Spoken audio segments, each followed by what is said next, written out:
Episode के शुरुआत में डिफेंस फोर्स के हेडक्वार्टर में कज नंबर 9 के लिए एक मीटिंग स्टार्ट हो जाती है, जिसमें फर्स्ट डिवीजन का vice captain easy, first division का कैप्टन नारुमी, सेकंड डिवीजन का कैप्टन जूरा, थर्ड डिवीजन का कैप्टन असीरो और थर्ड डिवीजन का वाइस कैप्टन सोशिरो, जिसके साथ फोर्थ डिवीजन का कैप्टन जूगो मौजूद होते हैं। जूरा नारुमी से कहती है कि अगर तुम इस मीटिंग में फिर से सो गए तो मैं तुम्हारे गाल पर एक चाटा मारूंगी, जिसमें नारुमी कहता है कि तुम मुझे मत बताओ कि मुझे क्या करना है, जिसमें असीरो कहती है कि बस करो जूरा, इसके साथ बात करके कोई फायदा नहीं है। नारुमी गुस्से से कहता है कि अपना मुंह बंद करो। उसी बीच इतामी सभी को चुप रहने को कहकर सोशिरो से कहता है कि बताओ तुम्हें कज नंबर 9 के बारे में क्या पता चला है, जिसमें सोशिरो खड़े होकर सभी से कहता है कि मुझे कज नंबर 9 के बारे में कुछ पता चला है, जिसको सुनकर आप सभी लोग हैरान हो जाएंगे। बीच में नारुमी कहता है कि तुम्हें ये इन्फॉर्मेशन कहाँ से मिली। मुझे ये इन्फॉर्मेशन कज नंबर 10 से मिली है, जिसको हमने कैद करके रखा है। उसने मुझे ये बताया है कि कज नंबर 9 ने ही उसको बनाया है। सोशिरो की इस बात को सुनने के बाद सभी लोग शॉक हो जाते हैं। तभी जूरा कहती है कि ये कैसे मुमकिन हो सकता है। ऐसा हो सकता है क्योंकि काइजू नंबर 9 के पास ही ऐसी पावर है जिसकी मदद से वो खुद के ही जैसे पावरफुल काइजू बना सकता है। और काइजू नंबर 10 ने मुझे ये भी बताया है कि वो तो सिर्फ एक प्रोटोटाइप है, जिसको काइजू नंबर 9 ने अपनी एबिलिटी चेक करने के लिए बनाया हुआ था। जूगो कहता है कि मुझे यकीन नहीं हो रहा है। ऐसा भी तो हो सकता है कि काइजू नंबर 10 झूठ कह रहा है, जिसमें सोशिरो कहता है कि ऐसा हो भी सकता है, लेकिन मुझे नहीं लगता कि काइजू नंबर 10 झूठ कह रहा है, क्योंकि आप सभी को तो पता ही है कि कुछ दिनों से काइजू की तादाद पहले से बहुत बढ़ गई है, जिसमें हमें समझ में नहीं आ रहा है कि ये सब आग किधर से रहे हैं। इसलिए मुझे लगता है कि काइजू नंबर 10 झूठ नहीं कह रहा है। इजी कहता है कि क्या तुम्हें पता है कि काइजू नंबर 9 अभी किधर है, जिसमें सोशिरो कहता है कि हम अभी तक ये पता नहीं लगा पा रहे हैं कि वो अभी किधर मौजूद है, लेकिन जहाँ तक मुझे पता है उसे काइजू को बनाने के लिए बहुत सारी एनर्जी की जरूरत पड़ने वाली है, जिससे मुझे ऐसा लगता है कि वो अभी ऐसी जगह में होगा जहाँ पर कोई भी इंसान जा नहीं सकता। जूगो कहता है कि इसका मतलब तो हमें बहुत मुश्किल होने वाली है काइजू नंबर 9 को ढूंढने के लिए। उसी बीच असीरो ये कहती है कि काइजू नंबर 10 ने हमें ये भी बताया है कि जब काइजू नंबर 9 किसी भी इंसान को अपने अंदर एब्जॉर्ब करता है तो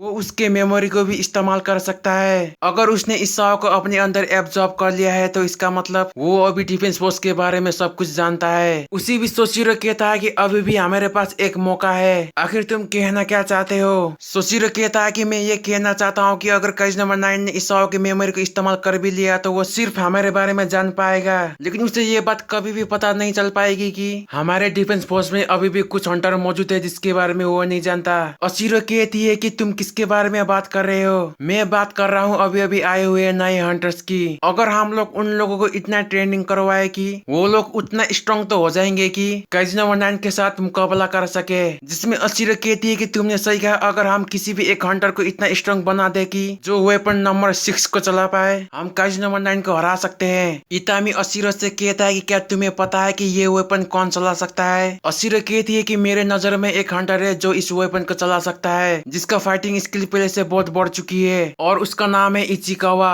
जिसके बाद सीन शिफ्ट होकर जूगो की ऑफिस में जाती है, जहाँ पर जूगो 4th डिवीजन के वाइस कैप्टन टोको से कहता है कि क्या इचिकावा सच में वेपन 6 को चला पाएगा। लेकिन उसी बीच जूगो के पास इचिकावा आ जाता है, जहाँ पर जूगो इचिकावा से कहता है कि हम तुम्हें वेपन 6 देने वाले हैं। क्या तुमने पहले ऐसे वेपन के बारे में सुनी है। जिसमें इचिकावा कहता है कि मैंने पहले भी ऐसे वेपन के बारे में सुना है, लेकिन कभी इस्तेमाल नहीं किया। जूगो कहता है कि इस वेपन को इस्तेमाल करने से पहले हमें तुम्हारे अंदर काइजू नंबर 6 के डीएनए को डालना पड़ेगा। अगर तुम इस प्रोसेस में पास हुए तो तुम काइजू नंबर 6 के पावर को इस्तेमाल कर सकते हो, लेकिन मैं चाहता हूँ कि तुम इस चीज के लिए मना कर दो, क्योंकि मुझे नहीं लगता कि तुम्हारी बॉडी इस पावर को हैंडल कर पाएगी। लेकिन फिर भी तुम इस चीज को करना चाहते हो तो हम कुछ देर के बाद इस प्रोसेस को स्टार्ट करेंगे। जिसमें इचिकावा कहता है कि मैं इस चीज के लिए रेडी हूँ। जिसके कुछ देर बाद इचिकावा पर टेस्ट स्टार्ट हो जाती है, जहाँ पर जूगो इचिकावा से फिर से पूछता है कि क्या तुम ये सच में करना चाहते हो। जिसमें इचिकावा कहता है कि टेस्ट को स्टार्ट कीजिए। जिसके बाद जूगो और इसके टीम मिलकर इचिकावा के सिर्फ हाथों में काइजू नंबर 6 के पावर को डालना स्टार्ट कर देते हैं। जिसमें इचिकावा इस पावर को हैंडल करने की कोशिश करता है, लेकिन उसी बीच इसके सामने काइजू नंबर 6 आ जाता है, जहाँ पर इचिकावा मन ही मन कहता है कि आखिर मेरे साथ क्या हो रहा है। उसी बीच फुरुहाशी भी इचिकावा के पास आ जाता है, जिसके साथ ही साथ ये एपिसोड यहीं पर खत्म हो जाती है। आई होप आप सभी को ये एपिसोड अच्छा लगा होगा। मिलते हैं अगले वीडियो में।